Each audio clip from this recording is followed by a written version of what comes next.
the judges are in conference. We're in there talking about boys. I could hear Judge Francis through the wall in the men's room. So I know they're sitting there visiting.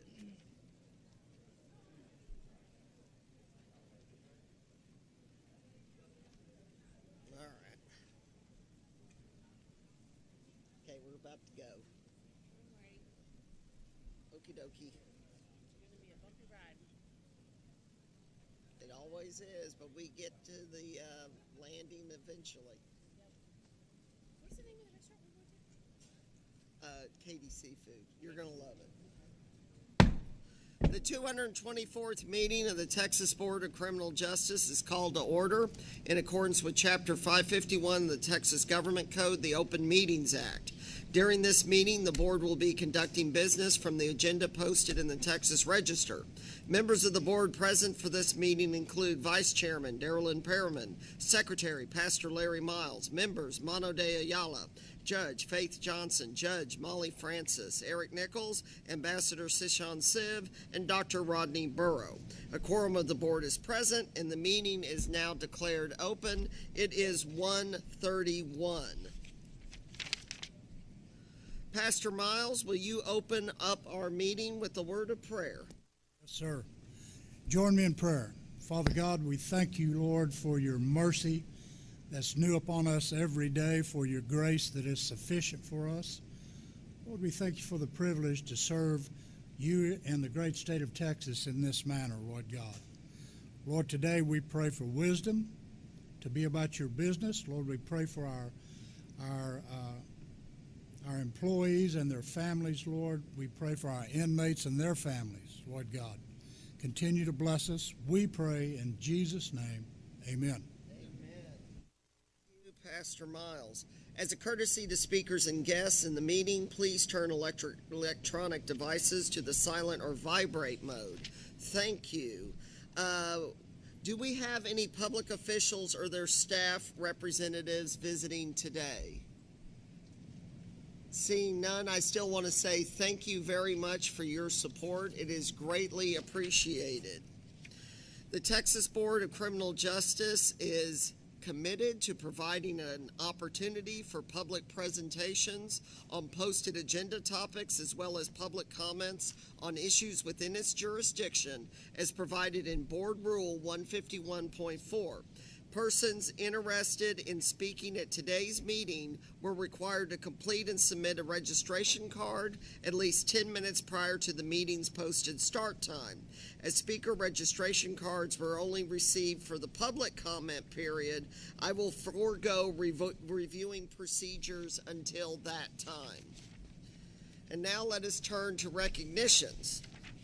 Let's begin the recognitions. TBCJ Executive Director Brian Collier would like to recognize several individuals today. Mr. Collier, if you are ready, please begin. Thank you, Chairman. Thank you, Chairman O'Daniel. This afternoon it's my privilege first to introduce or recognize Cody Gensel. I'd ask him to come to the podium. This afternoon I'd like to recognize Cody Gensel on his well-earned retirement from the Texas Department of Criminal Justice after over 34 years of service to the state of Texas. Starting in the Windham School District in 1988 and later moving to the Texas Department of Criminal Justice in 1990, Cody promoted through each of the ranks within the Correctional Institutions Division, serving as warden at several facilities, regional director and deputy division director before being promoted to the director for private facility, contract monitoring and oversight division in 2016. In 2020, Cody was again promoted to the director of the facilities division where he served until last month. Throughout his career, Cody has provided strong leadership. He has been a mentor to hundreds of staff, and Cody has always led by example. Whether it was daily unit management to leading divisions or helping guide our agency through hurricanes, Mr. Gensel has calmly led with confidence and helped to make our agency successful. As the facilities director, Cody was able to help make significant strides in the maintenance and repair of many of our units, while also helping to solve many long-standing problems with some common sense solutions. Mr. Gensel's contributions to the TBCJ and our staff will be felt for decades to come. Please join me this afternoon in giving Cody his An applause for his well-deserved retirement. Cody, as you already know, I'm going to miss you, but just wish you the very best in retirement. You've been a great friend and a great person to work with. Thank you.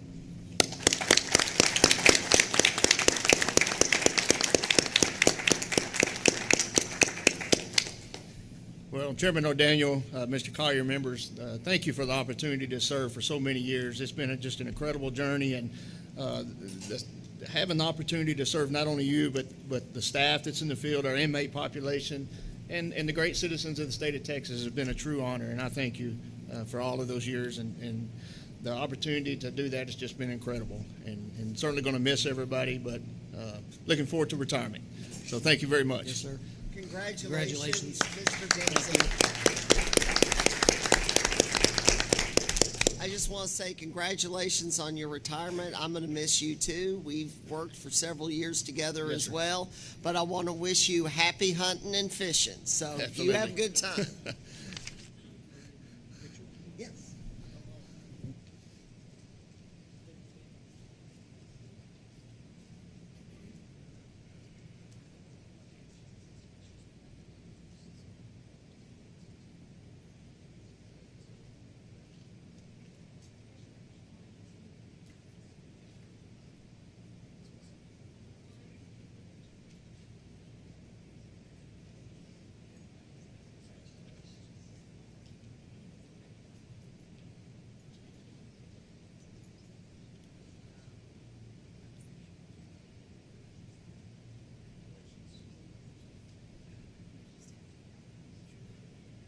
Thank you, Cody.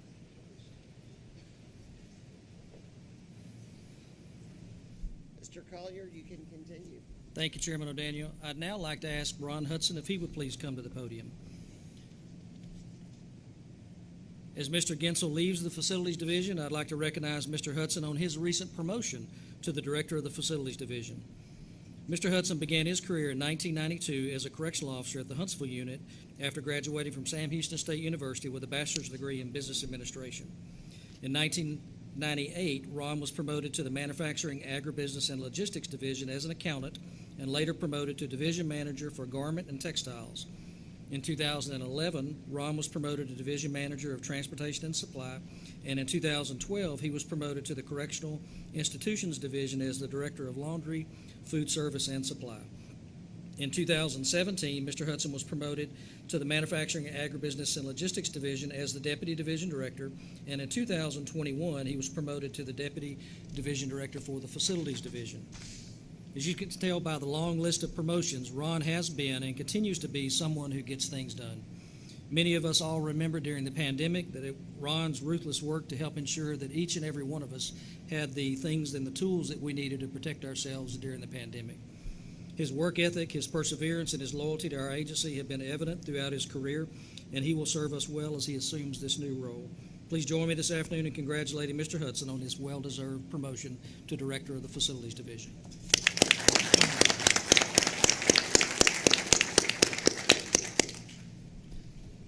I just want to say thank you to Chairman O'Daniel, Mr. Collier, the members of the board, Mr. Mendoza, Mr. Steffa, and also want to recognize the 3 division directors that I worked for that made this day possible. My first division director I worked for was Bobby Lumpkin, then I worked for Mr. Hurst, Billy Hurst, and then here recently I worked for Cody Gensel. And without those 3 mentoring me and modeling the way for me, I wouldn't be where I am today. So thank y'all. Thank you, Ron. And congratulations, Mr. Hudson. And you are a man who always has a clean pair of boots. I appreciate that.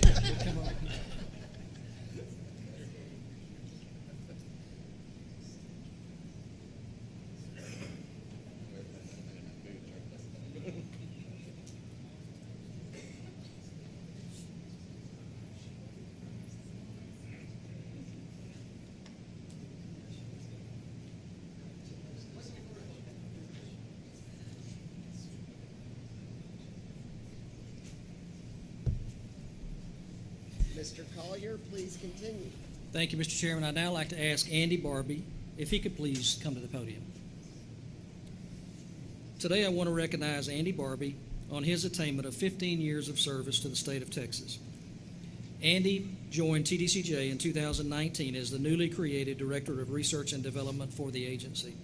Prior to his employment with the Texas Department of Criminal Justice, Andy had served as the research director for the Council of State Governments Justice Center, where he worked with a multitude of states, helping them make evidence-based improvements to their criminal justice policies and laws. Over the 10 years that Andy worked for the Council of State Governments, he built a national reputation for criminal justice research and truly remains one of the most respected criminal justice researchers in the country.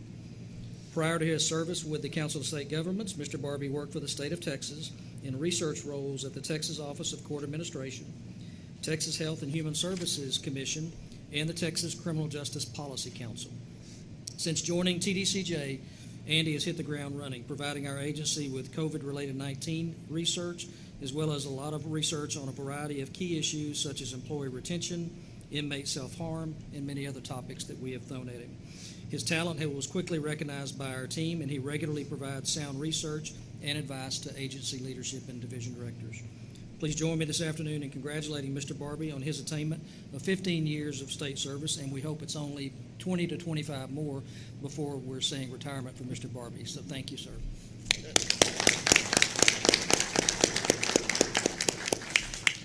Thank you, Mr. Collier, Chairman O'Daniel, members of the board. I haven't told this story very much, but Mr. Collier, you might not remember, it was 1998.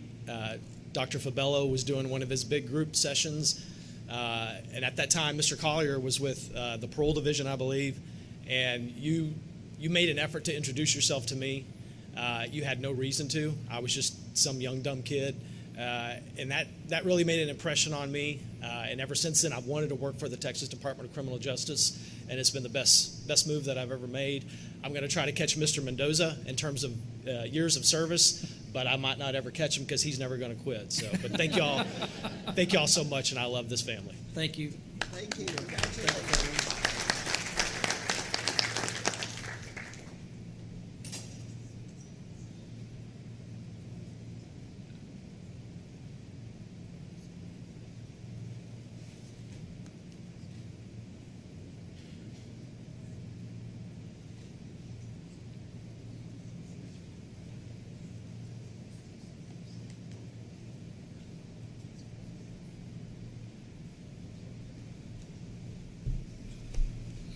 Mr. Collier, please continue.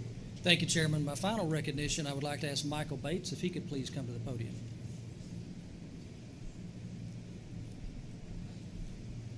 I'd like to recognize Michael Bates on his recent promotion as the TDCJ Fusion Center Director in the newly created TDCJ and Office of Inspector General Joint Fusion Center. The new Joint Fusion Center provides an opportunity for TDCJ and the Office of Inspector General to consolidate our serious threat group team, offender telephone system analyst, and additional resources to target and combat contraband on our facilities. Michael began his career in 2008 as a correctional officer and is promoted through the correctional ranks, being promoted to Assistant Warden of the Telford Unit in 2018. Later, Warden to the Havens Unit, Terrell Unit, and most recently, the Clements Unit. Mr. Bates has a Bachelor of Business Administration in General Business and a Master of Science degree in Criminal Justice Management and Leadership, both from Sam Houston State University. Michael brings strong leadership, creativity, and a passion to this new role in the agency. Please join me this afternoon in congratulating Michael on his promotion as the TDCJ Fusion Center Director.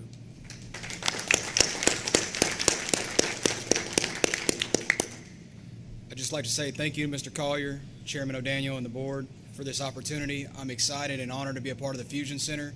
I have a great group of folks in the Fusion Center, and we look forward to being a positive impact on anything we can do in the agency. Thank you. Thank you, sir. Congratulations. Will do.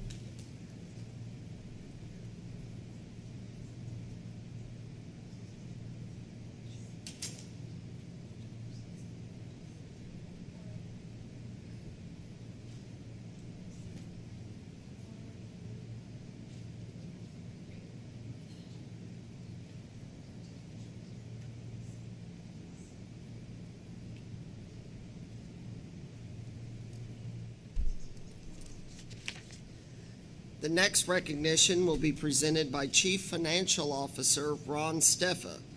Mr. Steffa, I understand you would like to recognize Deputy Chief Financial Officer Jennifer Gonzalez on her 25 years of service.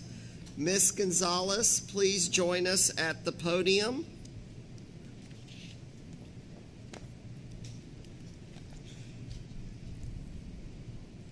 Mr. Steffa, you may begin. Thank you, and thank you for this opportunity to recognize Jennifer Gonzalez, the Deputy Chief Financial Officer for TBCJ. Jennifer has held many positions within the Business and Finance Division. She's worked in contracts and procurement, in the budget department, and accounting and business services. She comes with the skill set and the knowledge that is needed in that position, and we really appreciate all that she's done over her 25 years and appreciate this opportunity to recognize her. Want to say a few words? Thank you, Mr. Steffa, Mr. Collier, Chairman, and the board members. I've enjoyed my 25 years with the Texas Department of Criminal Justice. Been with Business and Finance Division for the majority of it. I did start in HR Division for a short time, but it's been definitely worth all of the work that we've done for the 25 years that I've been here. Thank you. Well, congratulations. And let's get a picture.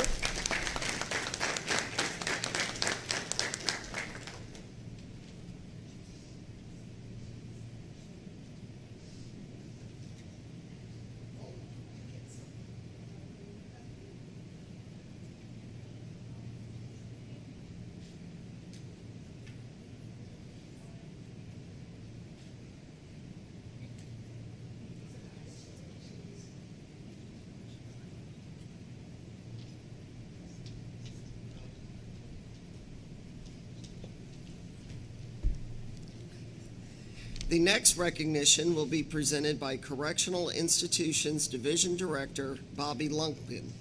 Mr. Lumpkin, I understand you would like to recognize Rich Babcock as the new Deputy Division Director for CID. And I see you're both already at the podium, so Mr. Lumpkin, please begin. Thank you, Chairman O'Daniel, Mr. Collier, members. This afternoon, I have extreme pleasure to introduce Mr. Richard Babcock, and I want to start off by mentioning there's three I'll get introduced today, and they all tie together in what we're doing inside the agency. But first off, just to remind us all that John Quincy Adams once said, quote, "If your actions inspire others to dream more, learn more, do more, and become more, you are a leader," end quote. And I can say that the same for all three of our new leaders today. But first, I'll start with Mr. Babcock. And I would like to introduce Rich. Rich is our new Deputy Division Director within the Correctional Institutions Division. He began with the agency in 1997. He began as a correctional officer at the end of the Darrington Unit, now the Memorial Unit, and had since then held every position within the correctional ranks.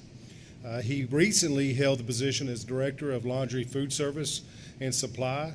And with Rich's progressive ideals, his leadership abilities, he models the way in developing a staff. But one of the biggest things about Rich is his knack to analyze a problem from all angles and develop short and long-term goals to address and strategic points. And that is one of his strongest suits. And so this afternoon, again, I want to introduce Rich Babcock and congratulate him and welcome him to his new role. Thank you.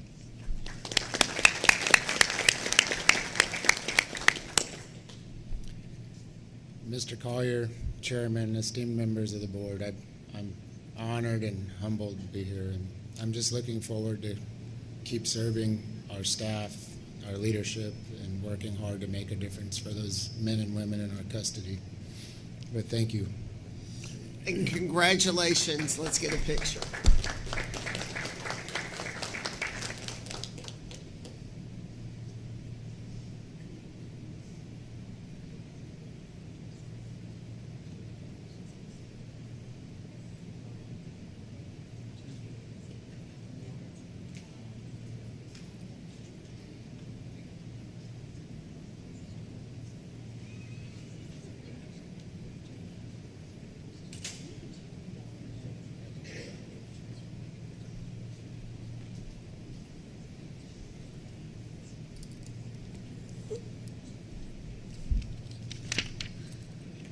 And Mr. Lumpkin, I understand you have a couple more recognitions, as you alluded to. You would like to recognize Garth Parker as the new Director for Laundry, Food, and Supply. Mr. Lumpkin, please proceed. Absolutely. Again, this afternoon, as mentioned, get to introduce Mr. Garth Parker. Garth began with the agency in 1998, has over 23 years of experience. Started as a correctional officer at the Pulaski unit, has served in each role within the uniform ranks, and most recently served as a regional director of Region 6, which is our Gatesville area, up to Abilene, out to Brownwood, Gatesville area, Marlin, Navasota, and College Station, and previous to that served as the Region 2 director in East Texas. Garth holds a degree in administration of criminal justice as well as a master's in organizational leadership. And Garth has always had a very much of a command leadership presence in everything that he does, whether it's a presence out on the facility or an emergency situation. That and his leadership abilities and commitment to staff will absolutely be a valuable asset to not only CID but the agency.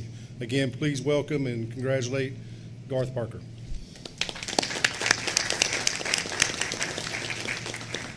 Mr. Chairman, Mr. Collier, members of the board, I'm going to be honest with you, it's a different role for me.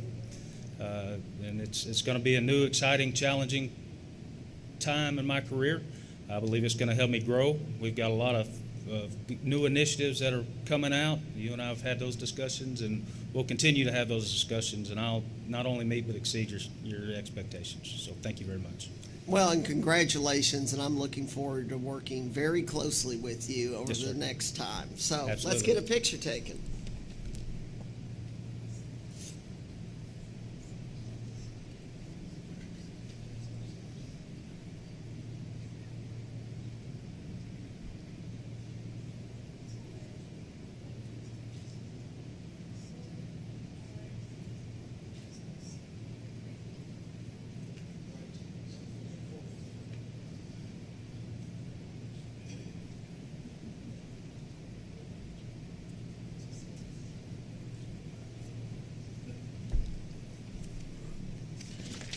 And Mr. Lumpkin, please continue with your last recognition of Mr. Jerry Sanchez on his promotion to Region 6 Regional Director.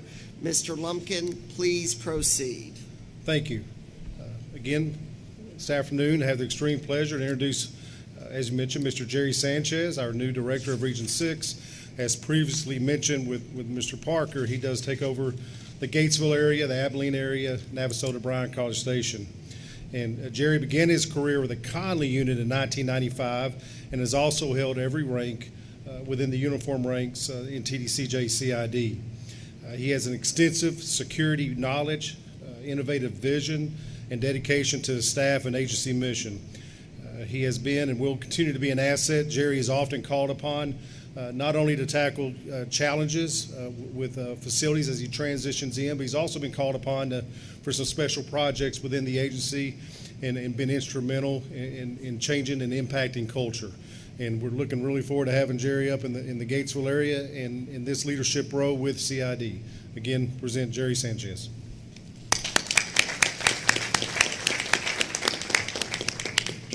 I thank you for this opportunity this afternoon to speak to you.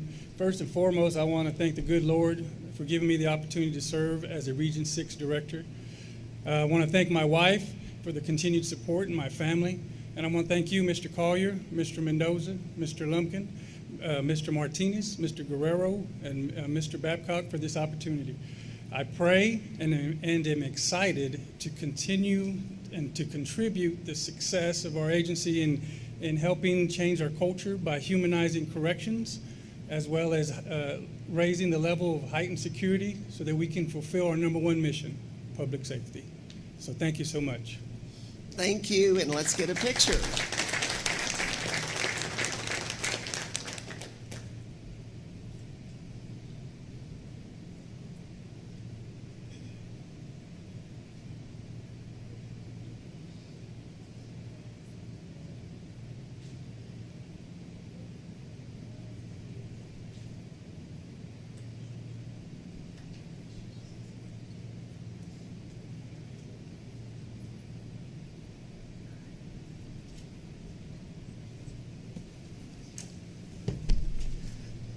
The next recognition will be presented by General Counsel Kristen Warman, who's already ahead of me, as usual. I understand you would like to recognize your new Deputy General Counsel, Jennifer Childress. Ms. Warman, please proceed. Yes, good afternoon, Chairman, board members, and Mr. Collier. I'd like to introduce Jennifer Childress. She is the new Chief Deputy General Counsel. She returned to TDCJ in 2021. She's been with us a year for this stint. And before that, she graduated from Rice University with a degree in English and sociology and got her law degree from the University of Texas School of Law. She practiced at OGC right after law school, after clerking for the United States Federal Court in Houston. And then she went to the Attorney General's office for a brief stint where she continued to represent TDCJ before moving into private practice, where she continued to represent a private prison operator, GEO, as well as local Texas school districts and their employees. And then she returned to us in 2021 as the Director of Special Litigation, and now she takes on this new role, and we're excited to have her as our Chief Deputy General Counsel. She brings a calming presence to litigation matters. She's handled some of our toughest cases, and we welcome her in this new role. Thank you, Kristen. Thank you, Chairman, Mr. Collier, the board. Thank you for having me. Thank you for a warm welcome. This past year has been a lot of fun. I started with TDCJ, working for TDCJ in the Law Enforcement Defense Division for the Attorney General's Office in 1991 when I was in law school. Found my way there, and now I'm back, so I guess I can't get enough. I apologize in advance if I have to call any of y'all. It's hard to make those phone calls and talk about some of these tough issues that we have to do. Before rejoining TDCJ, I had a very robust and busy insurance defense litigation practice, but I'm glad to be back at the General Counsel's office in that role. My goal is to bring a high level of integrity to this role and to our office, and to serve you all humbly with the best legal services that we can provide. So thank you again. Congratulations, welcome back, and let's take a picture.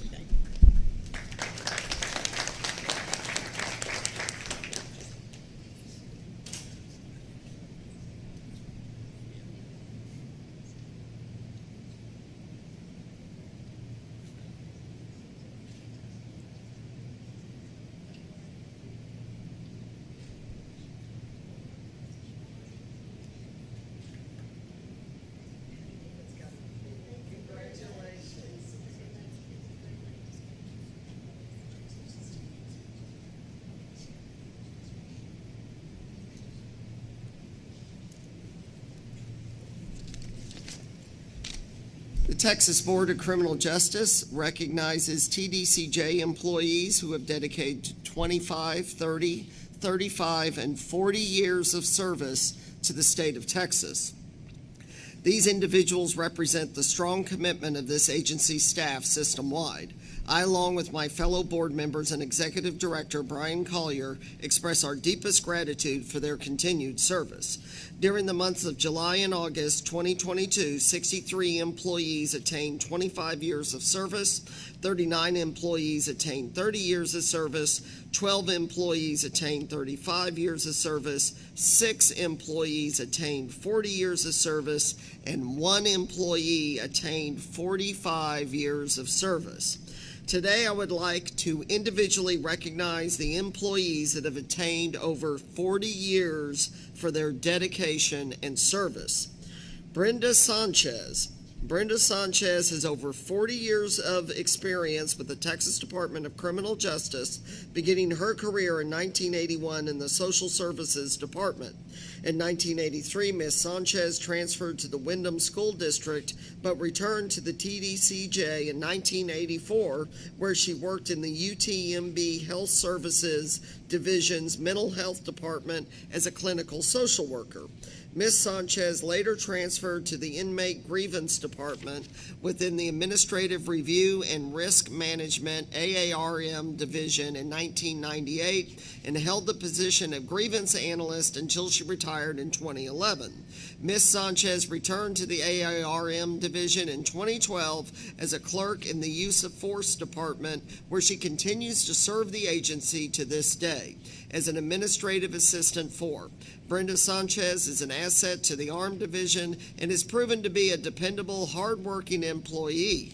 During Ms. Sanchez's free time, you will find her spending time with her grandchildren, gardening, fishing, or feeding the wild animals around her home.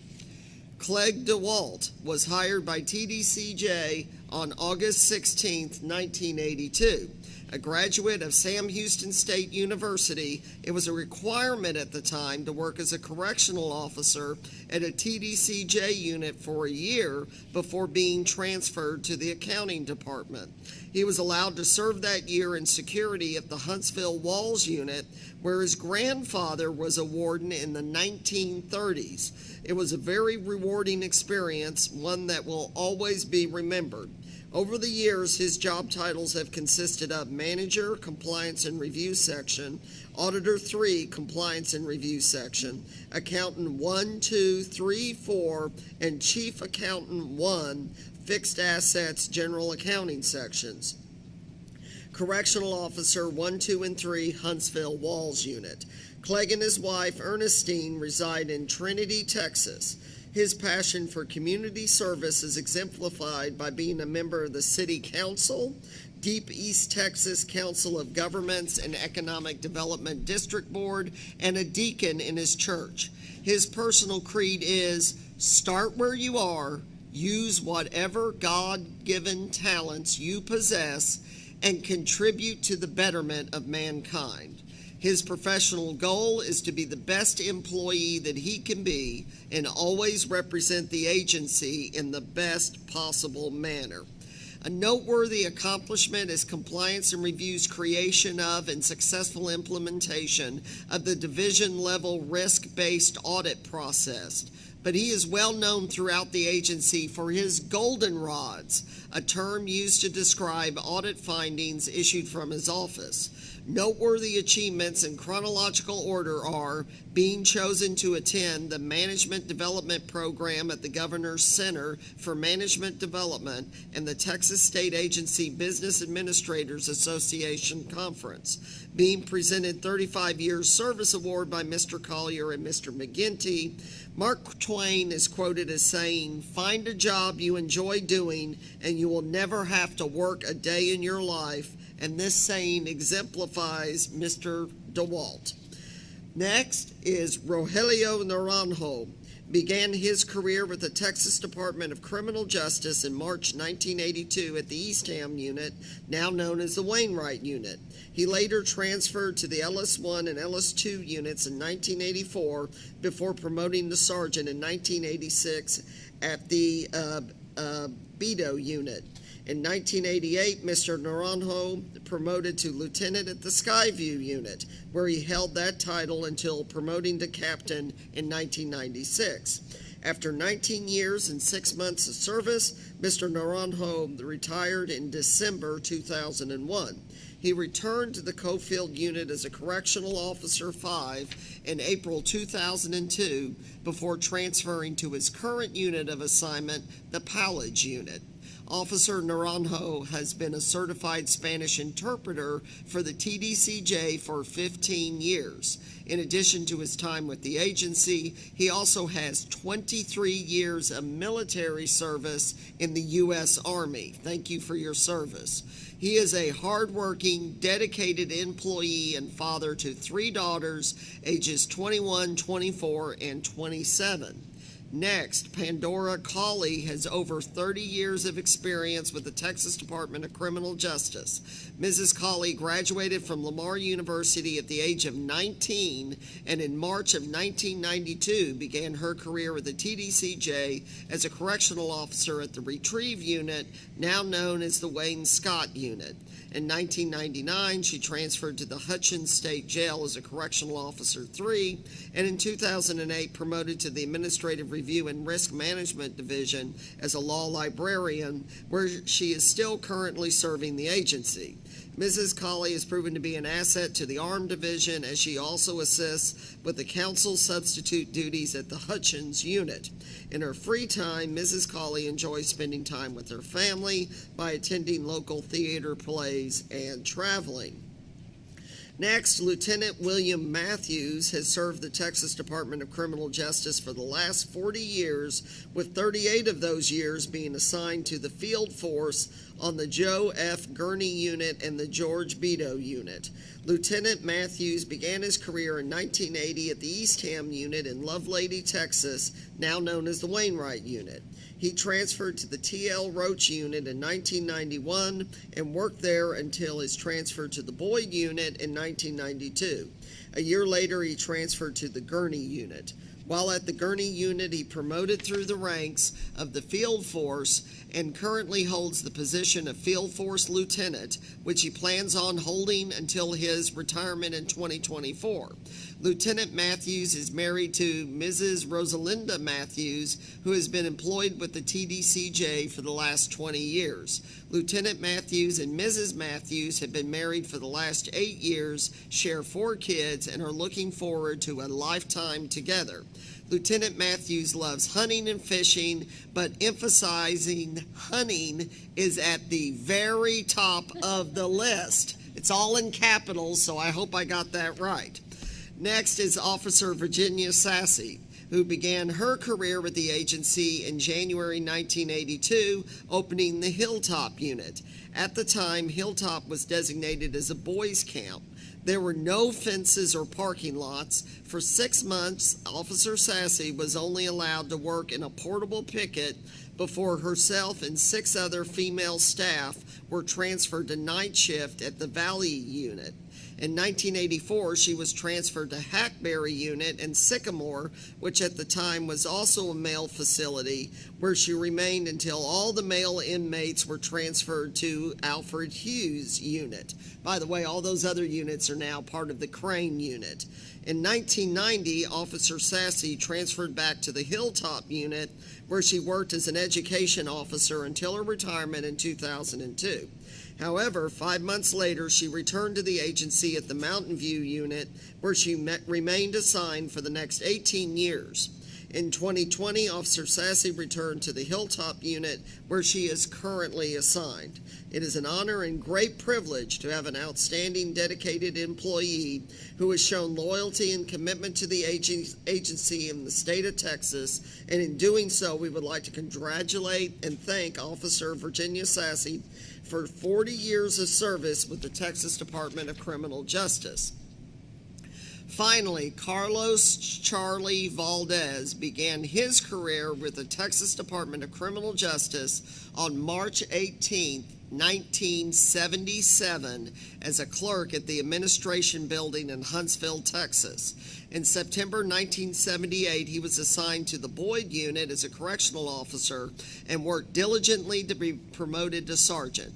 In September 1993, he transferred to the Classification and Records Office as an administrative assistant, where he promoted through various positions before becoming a member of the State Classification Committee, SCC. Charlie was a member of the SCC from March 2004 until his retirement in March 2007. However, Charlie returned in September 2007 to the Classification and Records Office as a program supervisor for inmate time management, where he has remained to this day. Charlie has a great love for his family, friends, and his wife, Lisa. When Charlie is not at the office, he can be found golfing, traveling, or by the beach. When it comes time for calculations and affidavits, Charlie can give anyone a history lesson. His admiration for his job shines through in all the work he does. You will never come across a day when Charlie is not there to lend a helping hand to anyone in need. He is a positive light in the classification department and within the agency. His positive attitude makes him a pleasure to work with and one of the many reasons he is loved by so many. Thank you for your perseverance, integrity, courage, and commitment to the Texas Department of Criminal Justice. I would like to add that the names of these employees will be submitted for inclusion in the official minutes of the board meeting. The Texas Board of Criminal Justice congratulates each of these employees and thanks you for your unwavering loyalty and dedication to the citizens of Texas. As a symbol of our appreciation, each of you will receive a board certificate along with a personal letter of gratitude. And now let us move on to consent items. Today's proposed consent items includes excused absences for Pastor Larry Miles from the June 24th, 2022 meeting. Are there any amendments, objections, or abstentions to the proposed consent items? Mr. Chair, in reviewing the minutes of the last meeting, I noted there were a couple of typos on the name of Judge Rebecca Palomo, who is here before us on behalf of the Judicial Advisory Council. I'd like to have those corrected before the minutes are finalized. Oh, thank you very much, Mr. Nichols. We will make those emendations. Are there any further amendments? Hearing none, the consent items with the corrections noted by Mr. Nichols posted for this meeting's agenda will stand approved. The next item on the agenda will be a report from the TBCJ Executive Director. Mr. Collier, I understand you have 3 topics for us today. If you're ready, please proceed. Thank you. Thank you, Chairman O'Daniel. I'd first like to update you on correctional officer staffing. Our hires have outpaced losses for 5 consecutive months. For the month of August, we're on track to hire at least 800 correctional officers. The Warden's direct hire program continues to do well and has resulted in over 1,700 hires. These hires continue to have a 76% retention rate compared to a 61% rate for traditional hires on those units. The mobile correctional officer team recruitment is up to 174 new correctional officers, and the retention rate for our mobile officers is also at 76%. During July and August, we participated in 135 hiring events across the state of Texas. On September the 27th, we will host the grand opening of the new TBCJ Career Center at the West Hill Mall in Huntsville, Texas. This center provides space that's been specifically designed to serve as our recruiting center and will be utilized as our agency recruiting hub. I'll provide each of you details on the grand opening, but welcome any of you to be there for that event as we will open that new facility. I will continue to update you on our progress related to correctional officer staffing, and it will remain our agency's #1 operational priority. I would now, Mr. Chairman, like to provide you with an update on TBCJ activities related to Operation Lone Star.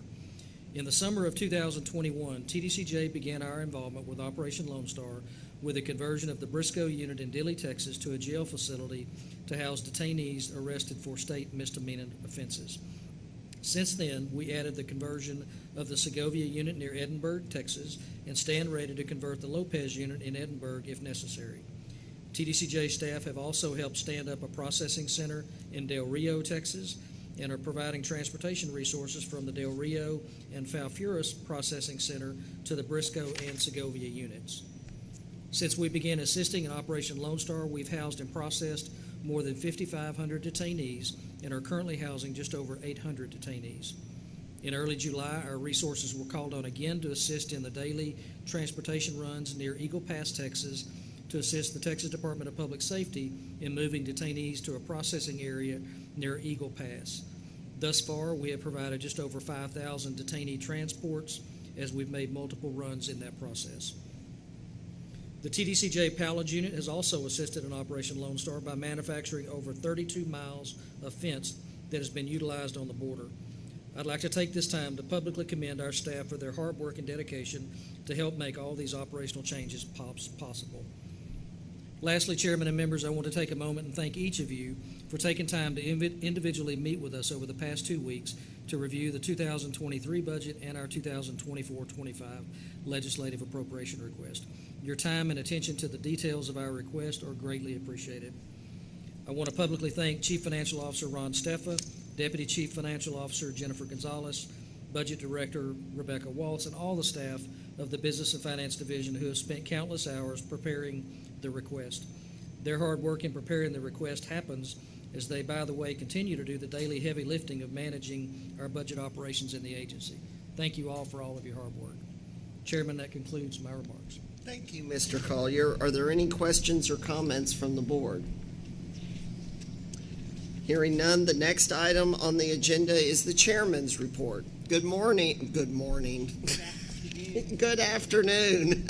It is great to be on the island of Galveston. It has so much history and shares a deep connection with TBCJ through the Hospital Galveston. As many of you know, the board has been holding our meetings at locations throughout the state. This allows us to visit facilities, meet staff, and allow the public in this area to engage members. While I enjoy Austin, well, I was born and raised there, I have to say I'm glad that we're able to get out and go visit the good citizens elsewhere in the state of Texas. It's good to be on the road again. Before I begin my remarks, I did want to share a few interesting things I learned about Galveston Island. As some of you know, I'm particularly interested in food, and who isn't? So I will start with some food items. Galveston is the home of the first bakery of Texas, also the home of the inventor of condensed milk. Not only was Galveston the first in food, but it was also a leader in technology. It was the first city in Texas to have electric lights. In 1878, the first telephone in Texas was installed here. It was in the office of Colonel Below, the founder of the Galveston Daily News, which is the oldest newspaper company in Texas. Having lights and telephones are helpful when operating the oldest medical college in the Lone Star State, the University of Texas Medical Branch. The hospital has delivered some notable folks, including Barry White and former Cowboy receiver Des Bryant. Some of you know I'm a Cowboys fan, so I always like to work in a Cowboys reference. On a serious note, it is a real pleasure to spend a few moments recognizing some outstanding employees. Today, I am reminded of a quote of St. Paul in Hebrews chapter 12, verse 1, that we are surrounded by a great cloud of witnesses. Let us throw off everything that hinders us, and let us run with perseverance the race marked out for us. It is a privilege to be a part of that cloud of witnesses and honor a group of individuals who have persevered in their race. They have made it a habit of improving themselves as well as others around them each day. They are many times the glue that holds things together, and this is certainly true of our partners at UTMB. Galveston is home to its main campus, but as you know, its impact is far-reaching across the state. This morning, I want to begin my remarks with two individuals from UTMB who are deserving of our recognition. First is outstanding employee Raj Papanisheti. At the height of the COVID-19 pandemic, Hospital Galveston was front and center administrating aid to those infected with the virus. One of the major players in the facility's patient care efforts was registered nurse Raj Papanisheti in the Medical Intensive Care Unit, MICU. Raj is a nurse's nurse. His commanding presence combined with a calm, engaging, and positive demeanor puts anyone who meets him in a relaxed mood. He is always polite and professional while performing the tasks required in his job. Raj wears many hats at Hospital Galveston. He is an ICU nurse, but also a change nurse, a rapid response nurse, and an instructor to new hires. He is extremely knowledgeable, dedicated, selfless, compassionate, and empathetic. Of the many employees at Hospital Galveston, Raj is a shining example of those who consistently go above and beyond in the performance of their duties every day in caring for our incarcerated population, sometimes under extremely challenging circumstances. Raj has been married to his wife Lisa for 16 years, and they have 3 daughters.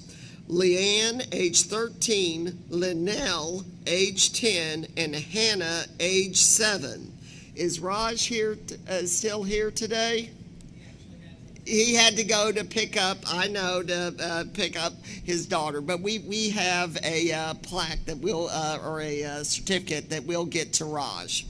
Our next outstanding employee is Shelley Miller, Cluster Nurse Manager. When she graduated from Angelina College in 1997 with a degree in nursing, Shelley Miller probably never thought she would be employed inside a prison. But that is where she began working in 2007 as a cluster nurse manager at the Estelle unit.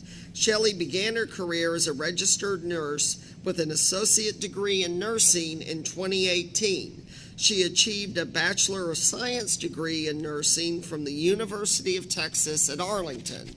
Over the years, Shelley has excelled in her position at one of the most complex facilities within the agency. She leads a team of 139 allocated nursing full-time employees who provide care to about 3,000 inmates.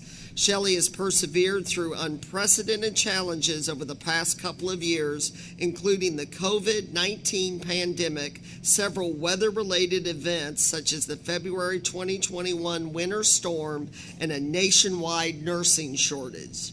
Shelley has worked countless shifts, including nights and weekends at the Estelle unit. She works directly with nursing students during rotations, and she often gives presentations at nursing schools to promote correctional nursing opportunities. Through her mentorship and staff development, 2 of her nursing supervisors were recently promoted to cluster nurse managers. Shelley is recently married in December 2021 to Steve Miller, and she is a stepmother to his daughter, Kendall, age 25, and son, Caden, age 17. Shelley is one of 9 children growing up. There were 8 girls and 1 boy in her family. I guess that boy felt a bit overwhelmed there. She recruited 3 of her sisters to be nurses in the UTMB Correctional Managed Care System with her. So I want to thank you, Shelley, and also Raj in absentia, to thank him as well, and to thank our partners at UTMB who are in the trenches day in and day out providing care to our TBCJ inmates. And now I would like to highlight some correctional staff from this area who shine brighter than most. And I will start with our outstanding employee, Tamika Hippolyte, who is a Correctional Officer 5 from the Hospital Galveston.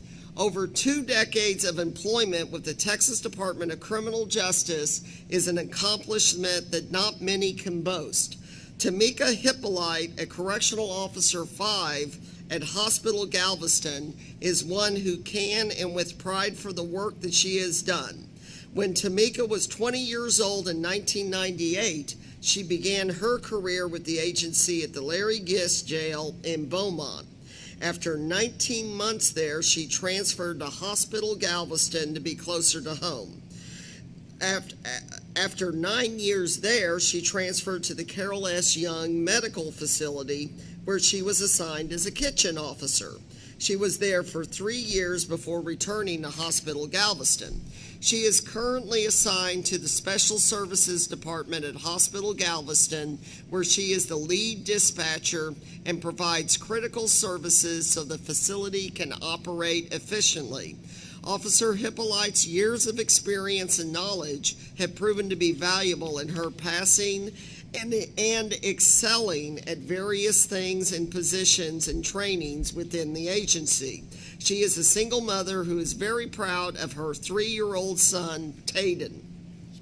Our next outstanding employee is Wallace Martin, Correctional Officer 5, Hospital Galveston. 3 decades of service within TDCJ has helped Wallace Martin learn a tremendous amount about the correctional field. He uses that knowledge daily as a Correctional Officer 5 at Hospital Galveston, where he is assigned to the Special Services Department. Officer Martin began his career at the Ferguson unit in Huntsville and remained there for 3.5 years before transferring to Hospital Galveston. He is a positive role model for other officers and the staff in the Special Services Department.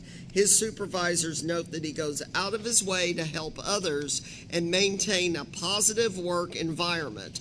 Officer Martin constantly displays through his work ethic the agency's core values of integrity, courage, commitment, and perseverance. When he is not at work, his favorite pastime is watching his Dallas Cowboys playing a game on TV. I mean, isn't that everyone's favorite pastime?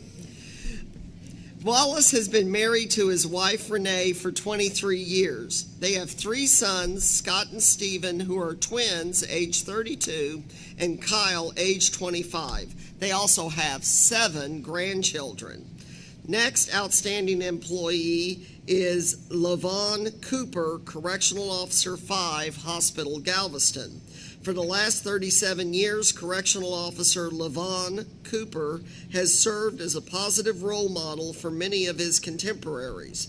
Officer Cooper begins every workday with a cheerful outlook and a positive attitude. He spreads that optimism amongst his peers at Hospital Galveston. He is currently assigned to the Special Services Department. Officer Cooper makes it a point to go out of his way to give the extra mile to help his coworkers whenever and wherever he can. He continues to be an asset to the agency by exhibiting its core values: integrity, courage, commitment, and perseverance. When he's not working, Officer Cooper enjoys watching any good sporting event or playing golf. He has also served as a deacon of his church for the last 34 years. LaVon has been married to his wife Rose for 38 years, and they have 2 children, LaVon Jr., age 37, and a daughter, Lindsay, age 25. He also has 3 granddaughters, Madison, age 4, Charlie, age 3, and Kylan, age 3. Next outstanding employee is Michael Glaspie, Inmate Transportation Officer 5, Terrell Unit. Since coming to work at TDCJ in 1984, Michael Glaspie has been an employee who has been accountable. His supervisors describe him as diligent and always having a positive attitude. He is someone who will do anything that is asked of him to help the agency. Michael grew up in Henderson, Texas, and was the 5th of 10 children raised by Gladys and Phil Glaspie. He attended Henderson High School and was an outstanding athlete on the track team. He earned a scholarship to Texas A&M University, where he won the indoor high hurdle championship as a freshman in 1979 in the old Southwest Conference. He qualified for the Olympics in 1980, but that was the year that the United States boycotted the event. After college, Michael went to work for TDCJ as a correctional officer. He held positions at Beto, PAC, Michael, Jester, Goree, and Central before separating from the agency in 1999. But like so many, he just could not stay away and returned in 2011 as a maintenance officer and driver in inmate transportation. He also helps with armory functions. He is currently assigned to the Terrell Unit on the 2nd shift.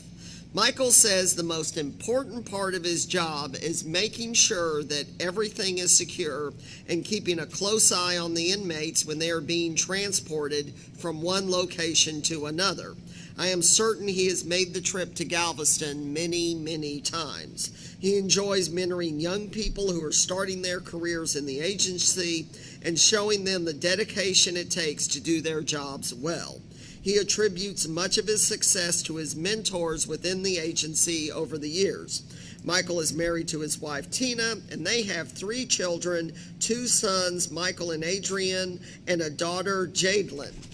Please join me in congratulating Raj, Shelley, Tamika, Wallace, Lavon, and Michael for their hard work and dedication in keeping the public safe and helping transform their lives for the better. And if they could come on up and we can get a photo with them.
The next item on the agenda is a report from the presiding officer for the Judicial Advisory Council, Judge Patrick Sebesta.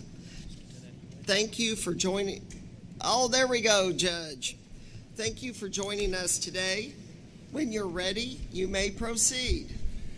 Thank you, Chairman and members of the board and Mr. Collier. My name is Pat Sebesta. I'm the judge of the 239th District Court. I'm not actually the presiding officer. I have to apologize in advance. You were probably looking forward to hearing from Judge Paloma again. She couldn't be here, so she asked me if I would be here. And since I'm only from Brazoria County, about 45 minutes away, I told her I would be glad to. A couple things. I'm going to be really short. First of all, I want to acknowledge and thank Mr. Nichols for attending the JAC meeting on July 21st, 2022 in the Texas Court of Criminal Appeals courtroom. He emphasized the partnership with the board and the JAC, that partnership that shares in the community supervision process, and stated the board looks forward to continued collaboration with the JAC members, and I can tell you on behalf of the JAC, we look forward to the continued collaboration as well. The second thing I want to talk about briefly is the funding schedules and one-time funding. Fiscal year 2023 is ready to start, and the CSCDs received their funding schedules the middle of July 14th, 2022.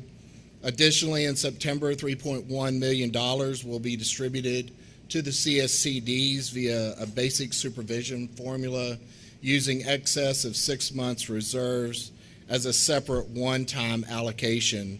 This will assist with a one-time expenditure, but I will tell you that the CSCDs are struggling today with ongoing fiscal constraints related to staffing. Both hiring and retention are issues across the state of Texas, especially with COVID.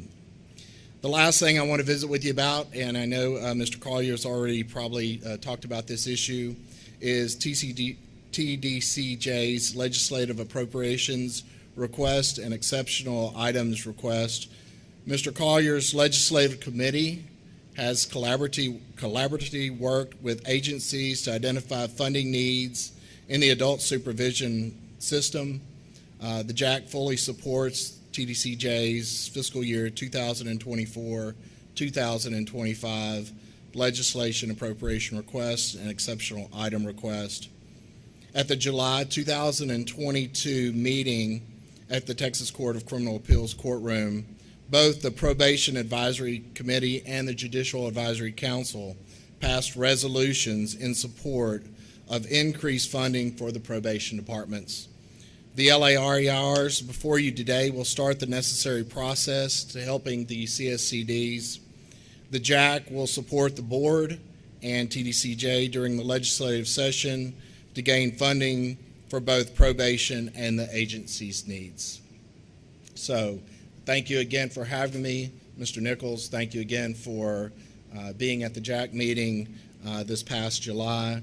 And we look forward to collaborating with you, working with Mr. Collier, not only this next legislative session, but when sunset comes up, I think in 2024. Thank you, Judge Sebesta. Are there any questions from the board? No, I'd just like to say, Judge, that again, that the enthusiasm that I saw at your last JAC meeting for the level of cooperation that we have going on right now between our partners in the community supervision process and the board was very evident. And I want to do everything we can. I know I speak for the board in doing everything we can to keep that going. Thank you, sir. Thank you very much. Thank you very much. Our next item on the agenda is the Agricultural Advisory Committee report. Billy Hirsch, Director of Manufacturing, Agribusiness, and Logistics Division, will be presenting today. Mr. Hirsch, if you are ready, please proceed. Yes, sir. Good afternoon, Chairman O'Daniel, Mr. Collier, members of the board. I'm pleased today to present on behalf of the Advisory Committee on Agriculture for what we've been doing for the last couple months. Last time we presented was in February, and the statute says that we need to present twice a year, so this is our second time we presented. So if we can go to the slides, you can go ahead and go to the next one. So our first quarter meeting was in February of this year. Of course, as you know, we meet every quarter. So we met in February down at the, or actually we met in March down at, we presented in February to the board. We had our quarterly meeting in March of, as you can see, this year. We toured the units down in the Rocheron area and got a really good idea of what was going on there at the cannery. We went to the Ramsey Cotton Gin. We toured the Clemens unit, feeder slab. We actually participated in some calf tagging and maybe a little castration there. Pastor Miles got it rolled up his sleeves and got right in there with us, and we were there. Got to see some cows getting worked. Of course, I mentioned what we did there at the Tail Cannery. We'll talk a little bit more about that in a minute. And we also went over to the Memorial unit, formerly the Darrington unit, and looked at some of our poultry operations and our cold storage where we store our eggs. Our second quarterly meeting, we held that meeting, and I actually was not able to attend. Mr. Lewis, my deputy, attended for me, and I think the chairman actually attended that meeting as well. We had that meeting up at the Neal unit in Amarillo. the committee was able to tour the packing plant there, the boxed beef plant at the Neal unit, and also went over to the Clemens unit shoe factory. And I think out of that tour came some Crocs that I think all the members got a pair of, thanks to the chairman. So hope you enjoy those. But prior to that meeting, the chairman has challenged MAL and the Advisory Committee on Agriculture to come up with some healthier foods. So we had a sampling of food, and one of the first things we tackled was our Polish sausage recipe. Basically what we did is we took all the salt out of one recipe, we did 50%, and then I had our normal. When we all went through it and tasted it, we liked the 50% actually. And then when the advisory committee actually tested it at the Neal unit, they agreed. Not so much on the beef side, but on the pork side, they did agree with the 50%. So we've actually put that into production. Saves us quite a bit on the sodium intake of our diets. We've also looked at, during the time they were at the packing plant, as you know, we use a 65-35 blend of pork fat on our products, but we also supplement that with beef hearts and soy to get that protein content back up, and we looked at an 85-15 that we will probably be looking at in the future and still evaluating a safer beef product. The next thing I'd like to update you on the recommendations we made last time and the progress we've made on those. So we came in part of an audit that we had that Mr. Cerrito and them audit 2108 with our tractors. You can slip to the next slide if you want to. We basically have a lease proposal in right now to lease some tractors, as the Ag Advisory Committee actually give us a suggestion, and we did some paperwork on it. Put the pen to the paper, the pencil to the paper, and we found out that we can probably lease tractors and be a little bit better off than we can by purchasing them. Definitely we can, because we can lease a lot more than we can buy currently, and we can downsize the amount of tractors that we have in the fleet. So we need about 213 tractors to get our job done every day. We have a little bit over 400 tractors in the fleet now. By leasing these tractors, we're going to cut a lot of those tractors out, as you can see by the slide that we presented today. We'll also cut a lot of maintenance out. Maintenance on over the last 10 years for those tractors is about 1.9 million if we lease. It's about 11 million if we purchase them. So quite a bit of savings on the maintenance of those tractors. But also, we also offer maintenance of the tractors. Also gives our inmates opportunity to learn a skill. They would still be able to do that with the leased tractors, because they still be servicing those leased tractors as well. Our next item was our poultry houses.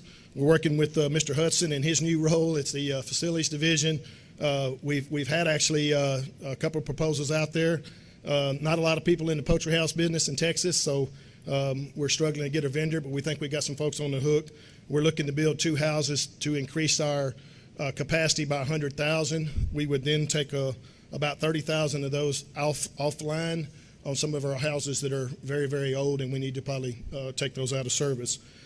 Just to kind of give you an idea about the baseline of what kind of eggs we need, we produce about 174,000 eggs a day. That's about 1.5 eggs per inmate. And to get to that number, we need 2 eggs per second to get to where we need. So that's kind of a good rule of thumb. Right now, our chicken capacity, our hen capacity is 270,000. If we get these houses online and take the ones off, we're going to gain about 60,000 more chickens, so we'll be around 340,000 hens, which will increase that amount. Mr. Parker will be able to feed a few more eggs to his offender population, which I'm sure he's not going to complain about. Our next item on the list was our cannery. The agency currently purchases about 38 different types of canned goods. ALM produces in the cannery about 13 of those items, including carrots, green beans, white and sweet potatoes, butternut squash, yellow squash, mixed greens, spinach, black and pinto beans, turnips, beets, and sauerkraut. So in the last year, we've actually added the white potatoes and the turnips, but we're also looking at adding some other items that we'll get to in just a second. But of those 13 items that I mentioned, That's about 65% of what we provide to the agency versus what we buy. So the cannery produces about 33% of all the canned good items for the agency. And I'm happy to report that as of yesterday, we were at 317,000 cases produced. Our goal was 314,000. So kudos to that group down there at the Terrell Cannery, and to Mr. Lumpkin and his crew down there at Warden Juarez at the Terrell unit for getting those offenders out. We can't do this without them, getting those offenders out and getting through the lockdowns and the COVID and everything else to get that production up to where we want to be. So it takes a whole lot going into that. A lot of those products that we produce ourselves. We don't just buy them from somebody else. We actually produce those ourselves, so there's a lot of folks involved in that. We're looking at a new retort system right now. The bottleneck at the cannery is our retort system. The retort system is where you actually cook the canned goods. Right now, that's where our bottleneck is, and you can see on the deal, we've got a proposal to try to improve that and make the bottleneck somewhere else. Part of our 2030 plan is going to completely replace the cannery at some point. That cannery, there's a lot of old equipment inside there. And that's all I have today for the report. I can tell you that our next meeting is next Friday. We're going to meet at Texas A&M. Of course, one of the members of our committee is Dr. Cliff Lamb, who is a professor over at A&M. So we're going to go over there and look at what they can offer us. And that next day, as y'all well may know, is the horse sale. So I invite each and every one of y'all out there to the horse sale. We're going to sell 75 fine horses out there on that day. So this time I'll yield the rest of my time here to Pastor Miles, as y'all know, as the chair of that committee. Say that Mr. Hirsch and his team, they do a great job. And a lot of people do not know what Mr. Hirsch and his team does. And they work hard, and a lot of times these guys are working from can to can't. And so I want to speak for the Ag Committee. It's a real honor for us to be able to work with Mr. Hirsch and his team. We're making some very necessary changes, and going to be very productive changes. And if you need a good horse, come see us on Saturday, September the 3rd. We're going to sell about 75 good TBCJ horses that are highly sought after. So thank you, Mr. Hirsch. Thank you, Pastor. Thank you both for that. Are there any other questions or comments from the board? Thank you again. Thank you, Mr. Hirsch.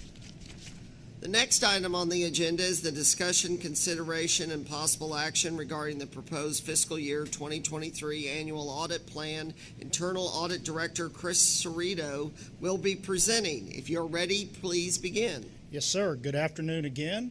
At this time, I would like to request that the board approve the proposed fiscal year 2023 annual audit plan presented earlier in the audit committee meeting this morning. Thank you, Mr. Cerrito, for that.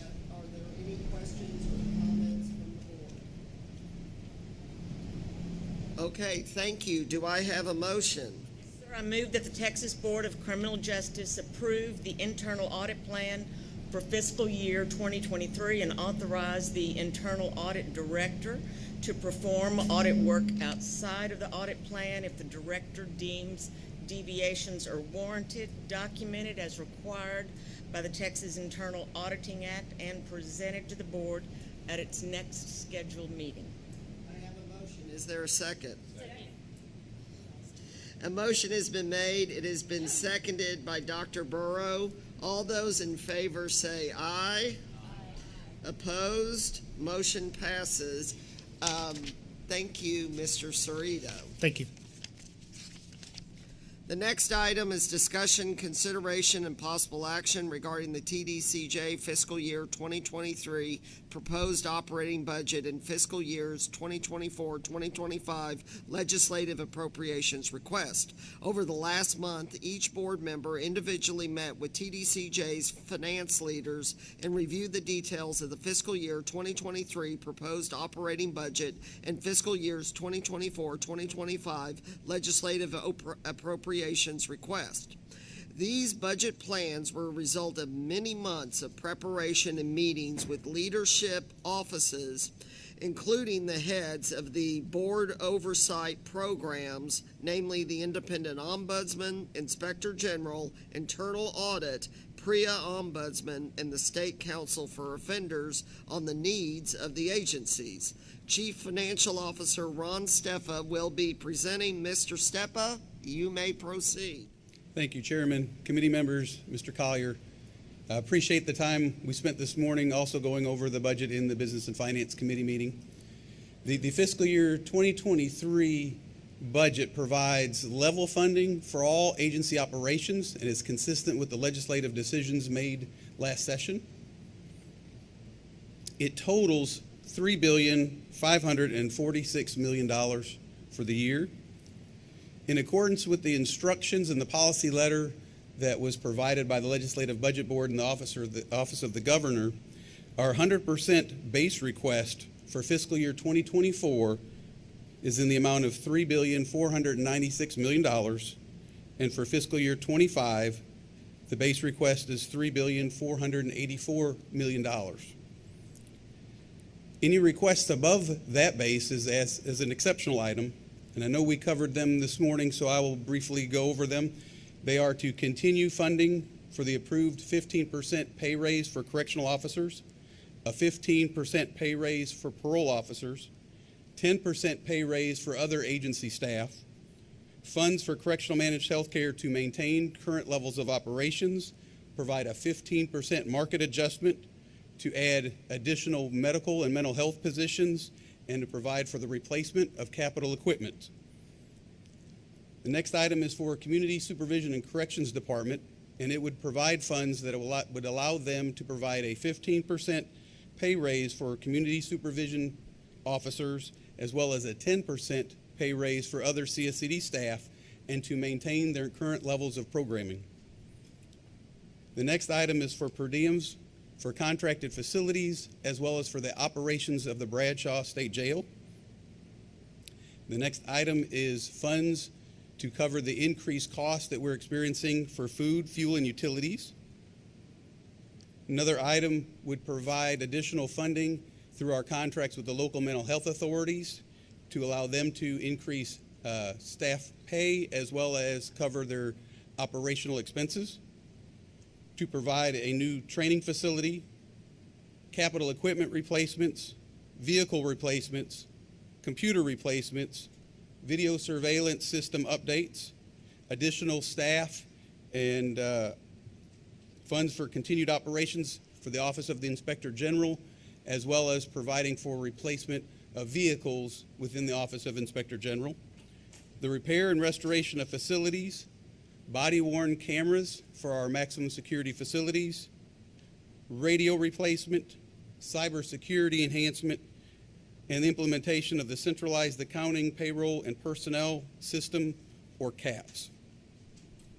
With the inclusion of these exceptional items, our total budget request for fiscal year 2024 is $4,256 million, and the total budget request for fiscal year 2025 is $4,118 million.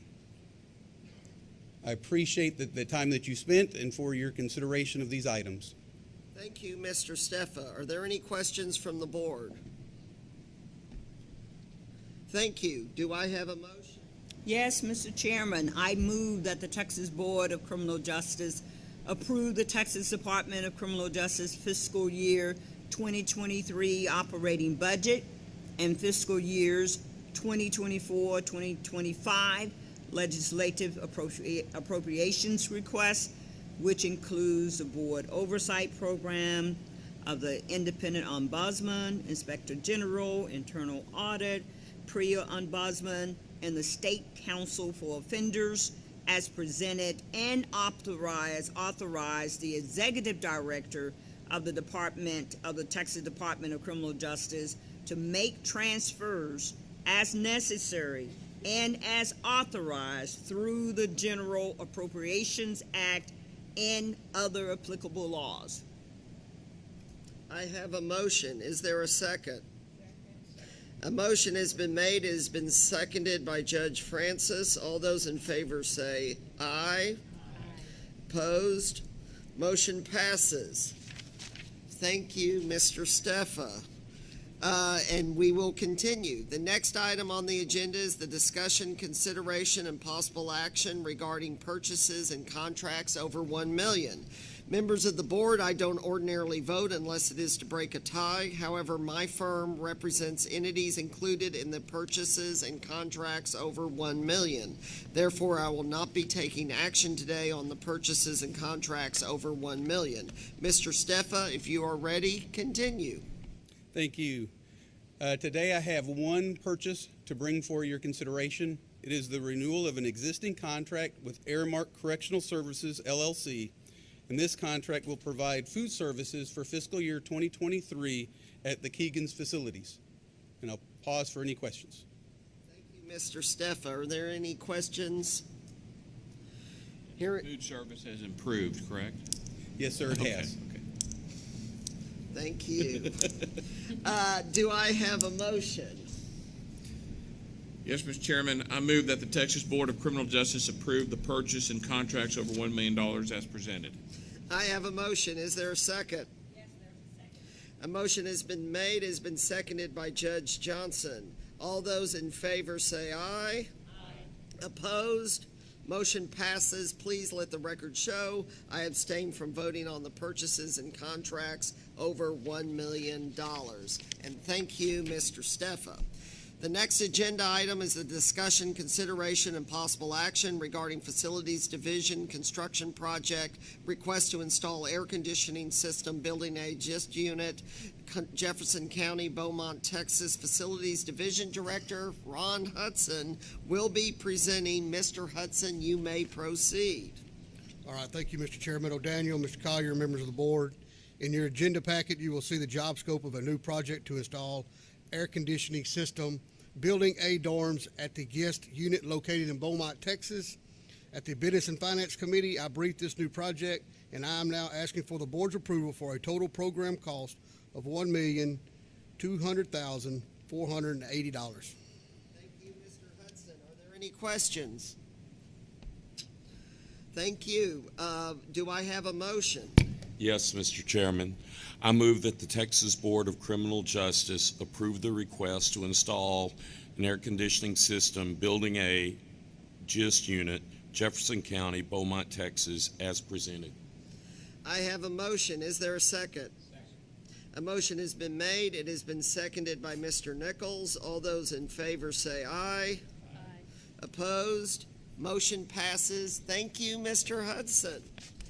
And now we turn to that portion of the board meeting that I know at least 10 people have been looking forward to. That is the public comment period.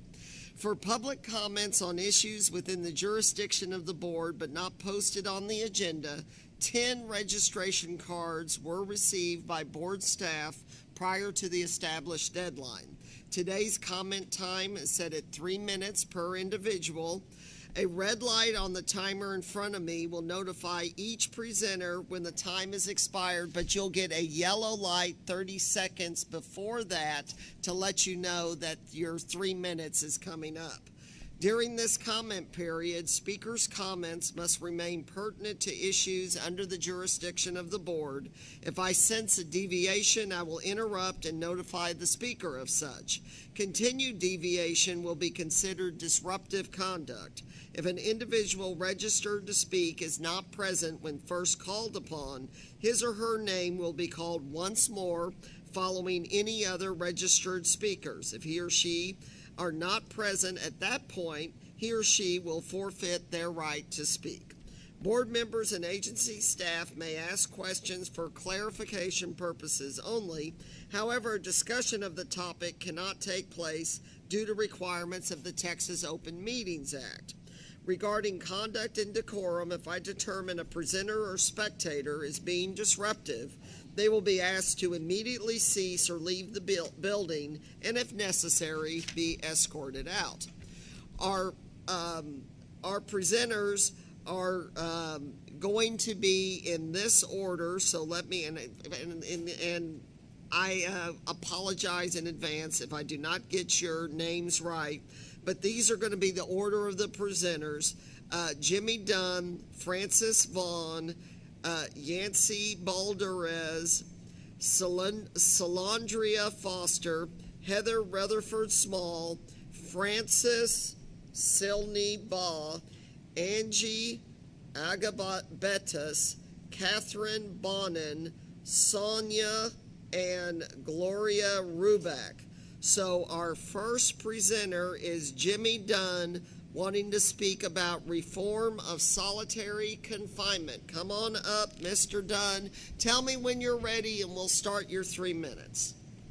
By way of introduction, I'm a retired middle school math teacher, and I'm here today to talk about reforming solitary confinement. I have the support of the Houston Peace and Justice Center, who made this T-shirt for me to bring here. I'm ready to start now. Okay, thank you. Go ahead.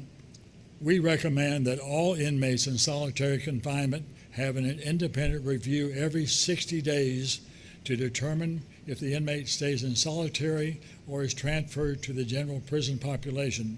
Violence or threats of violence would keep that inmate in solitary for another 60 days.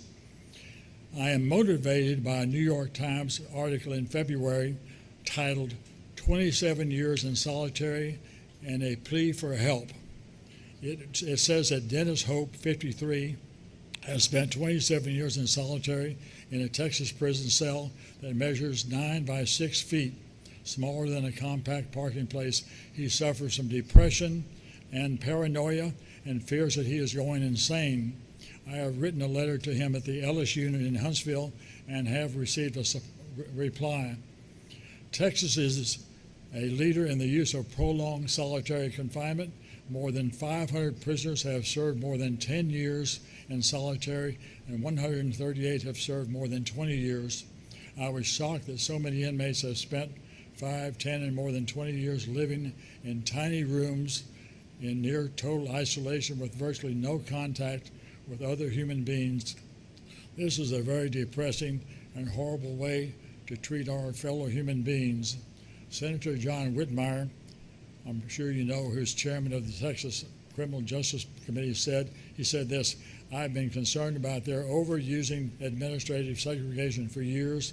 I'm convinced that if you're not emotionally disturbed when you go in there, you will be when you get out. Psychiatry experts agree that solitary confinement can harm any prisoner, but it is especially detrimental for those with mental illness. The isolation and sensory deprivation often exacerbate symptoms that lead to increased suicide. Prison administrators in blue states have begun listening to myriad studies that show conclusively that exposure to long-term isolation makes prisoners more dangerous and that it creates and worsens mental illness and endangers a sort of radical personality change that destroys the ability of these humans to relate to other people. In short, solitary confinement is a recidivism generator and not a tool for improving behavior. I've got some quotes now from some Supreme Court justices. Supreme Court Justice Anthony Kennedy said, "It drives men mad." He further said, "Years on end in total isolation exact a terrible price." He also noted that common side effects of solitary confinement include anxiety, panic, withdrawal, hallucinations, self-mutilation, and suicidal thoughts and behaviors. That same year, Justice Stephen Breyer noted that the United Nations Special Rapporteur on Torture has called for a global ban on solitary confinement longer than 15 days. We also have Justice Sonia Sotomayor, who says it comes perilously close to a penal tomb. So I urge you to reform solitary confinement by having a review of each person's case every 60 days, and then you can decide if they go out of solitary or stay in solitary. I think that would be a really good reform. I want to commend you all for all you have done to improve the Texas prison system, and I hope you take on this issue. Thank you very much for your comments. Mr. Dunn. Do I get a picture? No. Just kidding. No, I learned something new today. The prisoners are growing chickens and getting eggs. There you go. The next presenter is Francis Vaughn on visitation. Hi. Hello, it's good to see you. Good to see y'all. I wanted to tell you about an experience I had at visitation. To put it in context, since 2014, I've probably visited 250 times among 13 different units approximately. So I have some background. So on Sunday, July 10th, I drove almost 5 hours to Wichita Falls to visit the All-Red unit, to visit an inmate in solitary confinement there. The visit was pre-scheduled on the visitation portal and I'd done it weeks in advance for 3:30 to 5:30. And I'd been doing that same visit slot since January of this year. At 4:45, I became a victim of official oppression and bullying. A guard came and told me at 4:45 that my visit would be over in 15 minutes. I asked her to check with the duty warden because my visit was scheduled till 5:30. Instead, she returned with another guard, and they stood within an arm's length of me, behind me, and kept telling me I had to leave. And in the meantime, the escort group had come to the back door behind the glass to shackle and cuff my friend and take him back to his solitary cell. So what choice did I have but to comply with them? And they had destroyed the visit for all intents and purposes at 4:45 because from that point forward, our conversation was about, are they going to bring the duty warden? Are they going to let us have the full visit? So it became unenjoyable from 4:45 forward. And I took it to the ombudsman's office. Janet Torres responded that she had watched the video that had been maintained of the interaction, and she never called me and talked to me. She wrote in her decision that I was seen in a comfortable stance during my interaction with staff and that there was no aggression involved. Well, I was forced to leave before my visit was up, so that was aggression by their authority. And just because I maintained my composure and didn't act out doesn't mean that it didn't make me feel uncomfortable. So I'm asking that that at least two of you review the video. The ombudsman still has it. I confirmed that. I believe it was done in retaliation because I had made, the month before, I had voiced a complaint about the property officer. The duty warden that was there that day was the one who was in charge of the investigation. And that inmate's property is still missing, still not returned. So since the ombudsman seemed to think that I wasn't treated badly and that I wasn't bullied and that it wasn't official oppression, I'm asking that y'all review it. Thank you for those remarks and bringing this to our attention, Ms. Vaughn. Thank you. Thanks.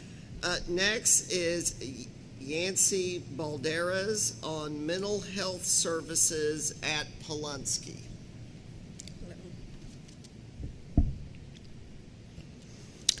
Good afternoon, honorable board members. My name is Yancy Balderas. And before I begin, I would like to commend the unit warden, Daniel Dickerson, for his professional management and great service that he's providing at the TBCJ Polunsky unit. In my opinion, he is a great asset to TBCJ. Today, I would like to bring to your attention an issue prevailing at the Polunsky unit. This is a great concern, and I would like to request this board is proactive and recommend a thorough review of this issue without further delay.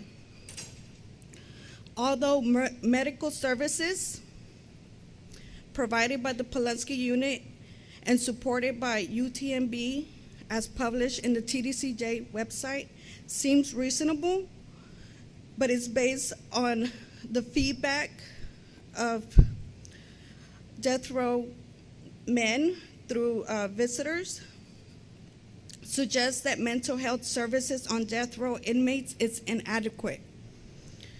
It is also, through the website, suggests mental health staff of 5, but an audit conducted, I believe in 2020, found only 1 staff present at the health services. This suggests the request is primarily based on various studies of death row men who spend 22 hours a day in solitary confinement without human contact, not even at times sunlight. Death row inmates or men suggested are subject to develop symptoms of psychosis, schizophrenia, and bipolar disorders. And I am aware of several cases recently, in the recent weeks, of very mentally ill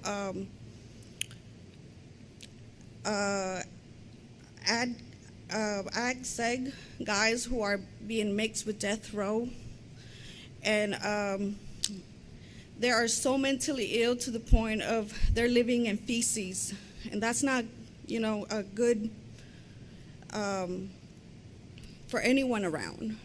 I am aware that there are many times gassing, pepper spraying these inmates, these very severe mentally ill inmates, to get them out, and they're gassing them and then just cleaning and putting them back.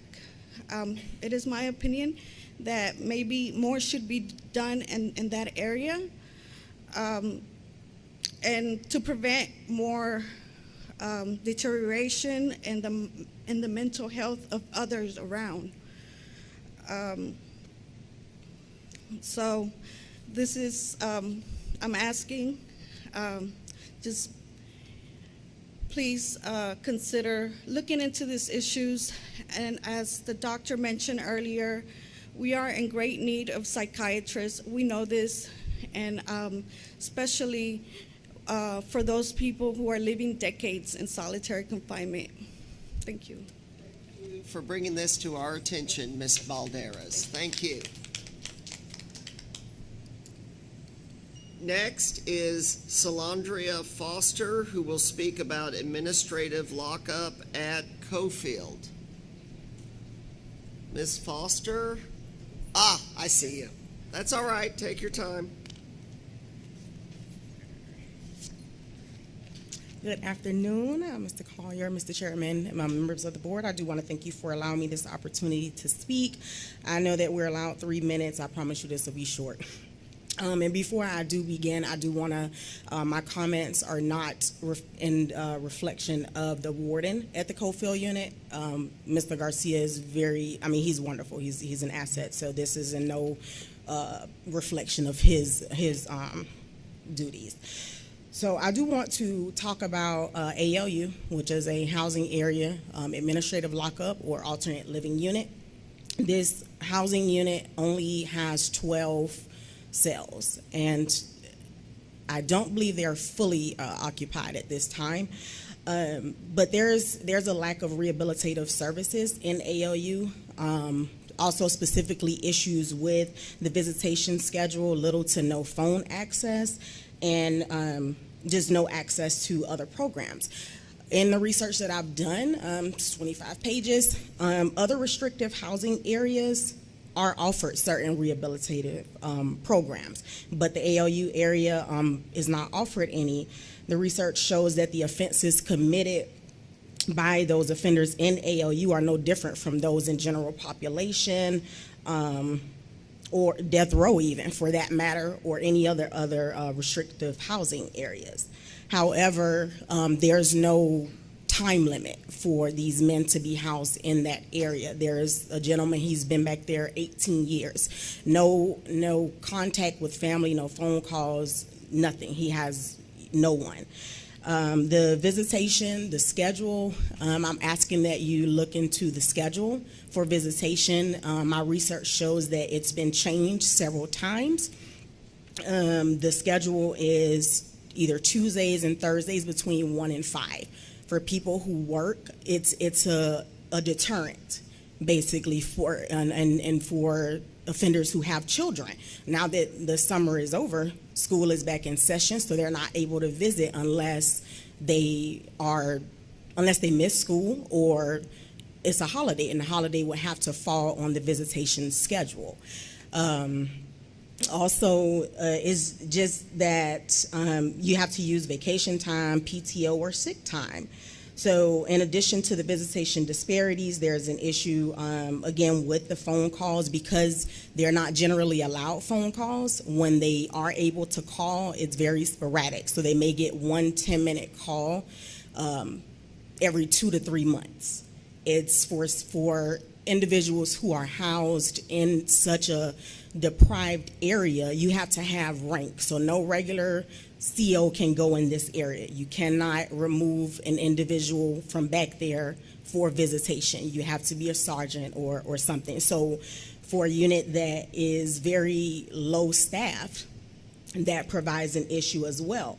Now, again, the individuals who are back there, they're not LWOPs. So eventually, the hope is that they will reintegrate in society. So the mission of TDCJ is to provide public safety, promote positive change in offender behavior, and reintegrate offenders into society and assist victims of crime. So if you're not providing the rehabilitative programs, how is that conducive to the mission? And to have somebody in such a deprived state for 18 plus years is not good. Who are we going to integrate back into society? You know, so I thank you for your time. Thank you very much, Ms. Foster. Next is Heather Rutherford Small, who will speak on ALU awareness and shutdown. Hello. I have handouts. I don't know if, can I give these to somebody?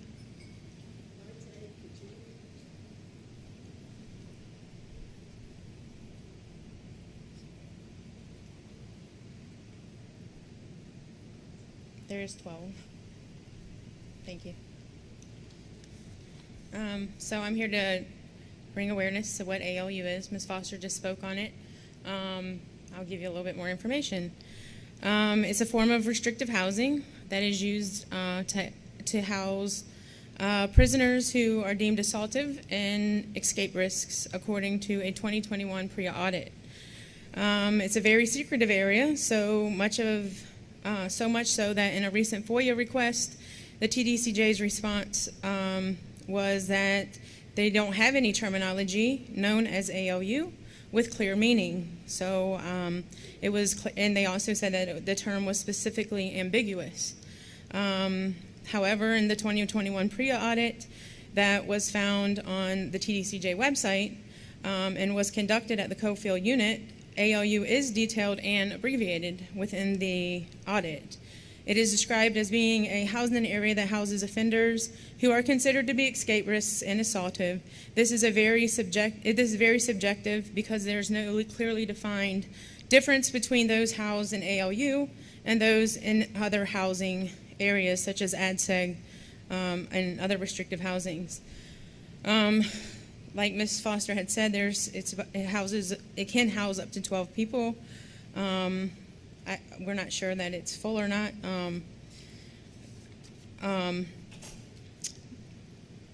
What's going on is people don't know how they are getting there, how, you know, like there's no policy.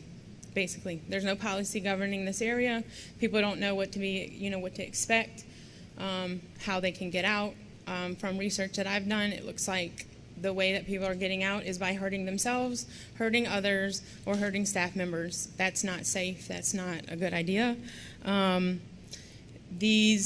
Because there is no policy that we can find governing this area, there's possible rights violations of the 5th, 8th, and 14th Amendments.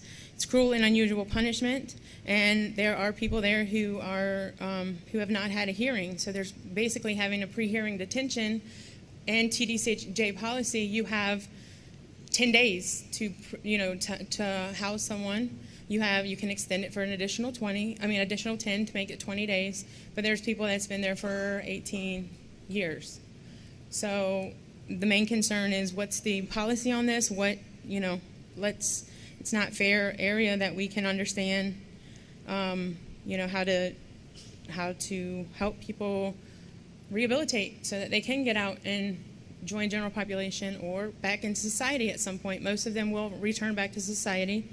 There also, Mrs. Foster had gone into some of the sensory deprivation, no outside rec. I suggest that we should investigate ALU, shut it down if it's found that there is not proper policy on it, give proper psychological treatment to those who have been there, establish policy, and then have a third-party oversight for this area.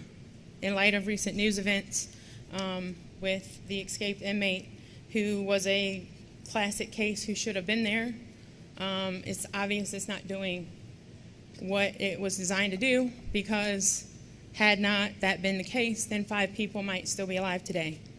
So thank you for your time. Thank you. Our next speaker is Francis Silney Baugh, who will speak on budget questions and concerns.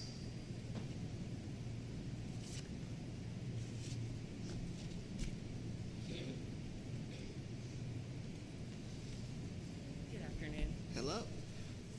I have some copies for you all.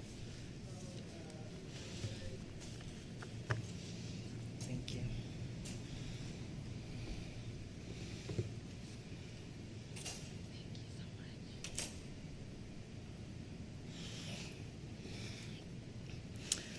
Hi, my name is Frances Silney Baugh. I am a second-year law student at Cooley Law School.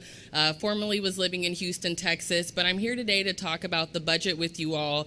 And I'm looking at the operating budget for the year 2022, and so the department claims that Goal A is to provide prison diversion. So over $243 million was budgeted for this year. Goal C is to incarcerate felons, and over $3 billion was budgeted for that. So if alternatives to incarceration should be getting more funding, that's my point, really. So why does the incarceration of so-called felons get the most money if the first goal is to create prison diversion programs? I understand that a big part of the reason the criminal punishment system is based on white supremacist violence, ableism, racial capitalism, and heteropatriarchy. The prison board reinforces these systems of oppression by funding more incarceration instead of putting more funding towards diversion and reentry programs. There's a line on the budget for $1 million toward Houston reentry programs. It would be the first startup in Houston. Why has that not gotten off the ground? There's also a lot of money from the federal government now. That was COVID relief money. It's on page 7 of the agency operating budget. Where is that money? Where has it been allocated? It's blank. It's over $1 billion.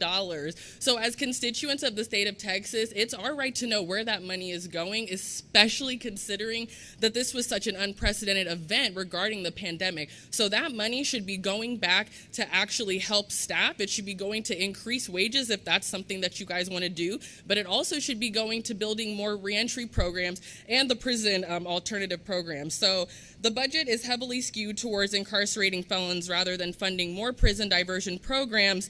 And like I said, all that coronavirus federal relief funds is unaccounted for. So we demand to know where those funds are being used and if they are being redirected to prisoners and used to help and support them instead. Thank you for your time. Thank you. You actually gave us some time back. I appreciate you. Our next speaker is Catherine Bonin, who will speak about communication limits. Hello, I'm here to talk about communications limits. Firstly, the amount of phone time allocated is not nearly sufficient for people to get in touch with their loved ones, but the main thing I'm here to talk about is the ban on personalized greeting cards. You can only use store-bought greeting cards, and you have to register in advance to do so. And there just isn't a good reason for a restriction like this. The justification that was given for it was that people could send in drugs via greeting card, but there isn't any data to suggest that this was an actual issue.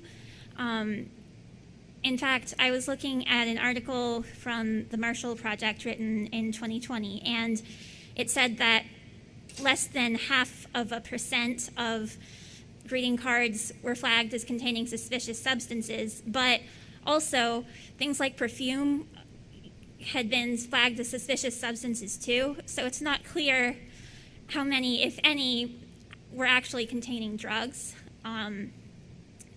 It's probably much less than 0.5%. And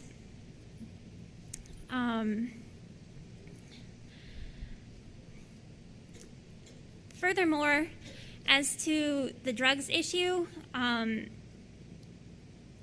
there are already drugs circulating in prisons, and that is not from greeting cards. It's in part because guards bring them in, and the prisons are so understaffed that this doesn't even necessarily lead to them getting fired. They can get away with it, and so the understaffing is a big issue as well. Thank you. Thank you very much. Thank you for giving us back the time. The next speaker is it Sister Mama Sonia? And she is going to speak about exorbitant prices in the commissary.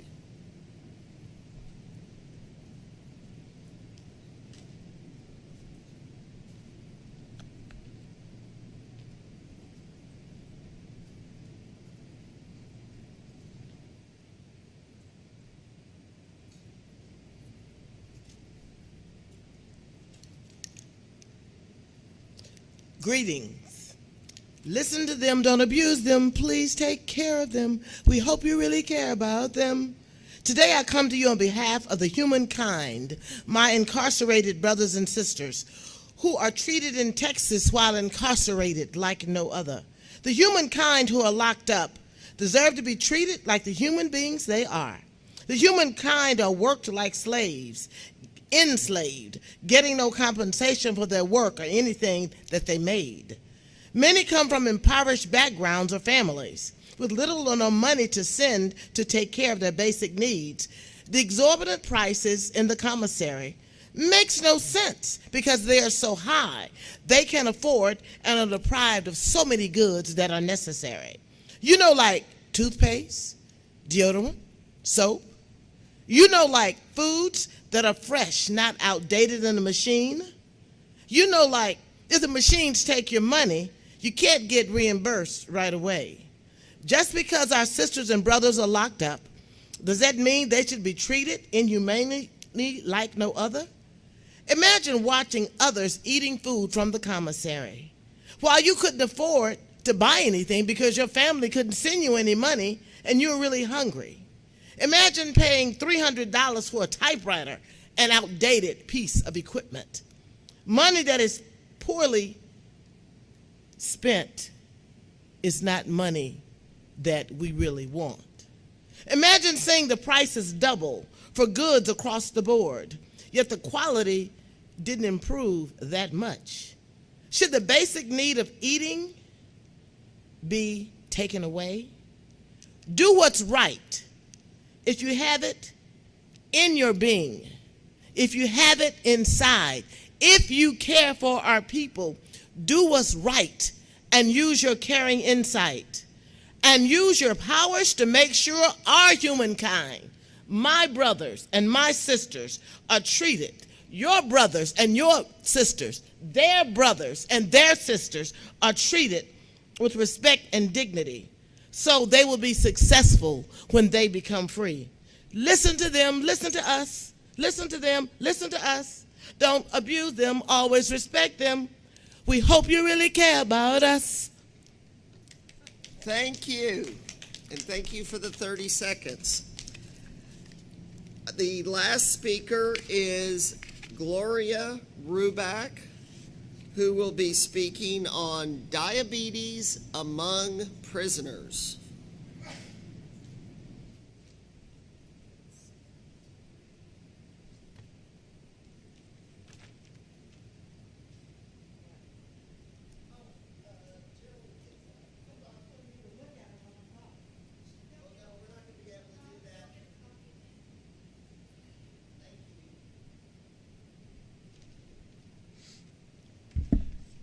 Good afternoon.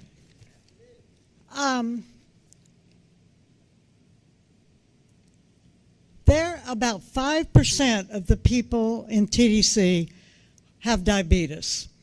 And I don't know what the current population is, 120,000 maybe, more or less. So that's around 6,000 people. Probably many of you in here and on the board either have diabetes or somebody in your family does. It's pretty common. I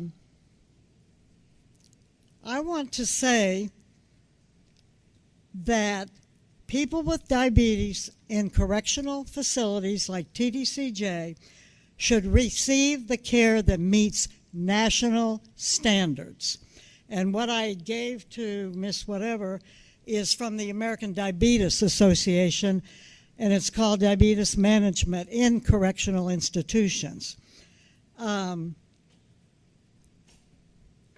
don't know if I have a hard time, Linthicum is here or not, but I would hope that, actually I guess I will email her this information. TDCJ should have written policies and procedures for the management of diabetes and for the training of medical staff and correctional staff in diabetes care. Ongoing diabetes therapy is important in order to reduce the risk of later complications that can include cardiovascular events, heart attacks, visual loss, kidney failure, and amputation. And I want to say that my adopted son, who is diabetic and overweight, is at the Polunsky unit. If my blood sugar readings were what his are every day, I would be calling 911. They're supposed to be between 80 and 120, and then they go up a little when you eat, but they come back down. He consistently is 300, 400, and 500. If I ever had 500, I would call 911 and then call my daughter, who's a nurse, because I'd be afraid I was fixing to die.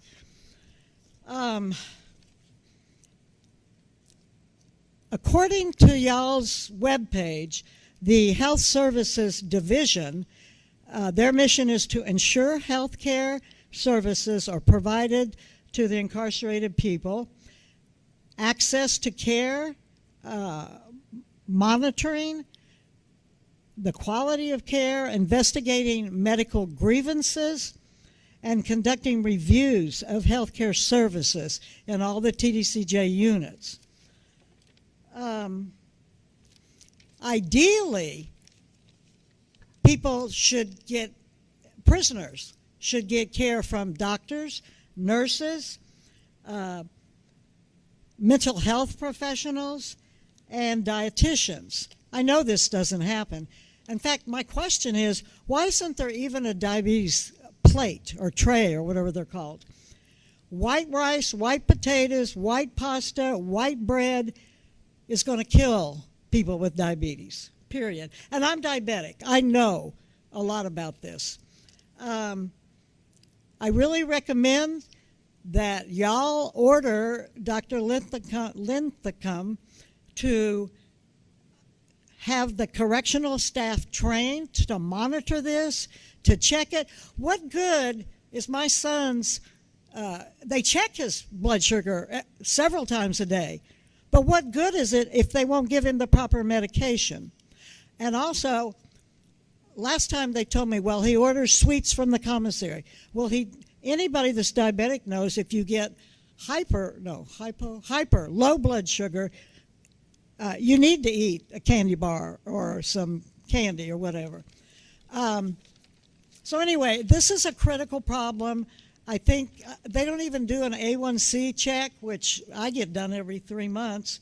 And let me end up by saying, Sorry, but your time is up, and I've been very generous with the time. Okay. So I thank you for your remarks. Thank you okay, very well, much. I would hope that my son doesn't have any amputations while he's on death row, because he's got an innocence case and he's going to be coming home. All right. Thank you Thank very you all. much. Thank you. Oh, I'm sorry. I think I have missed one of the speakers, Angie Agabetas. I am so sorry, Angie. You were going to speak on lockup air conditioning. Thank you, Chairman and board members. Good afternoon. My name is Angie Agapetis. There's been a lot written about the prison temperatures in Texas. It's made it to the national news and the national newspapers.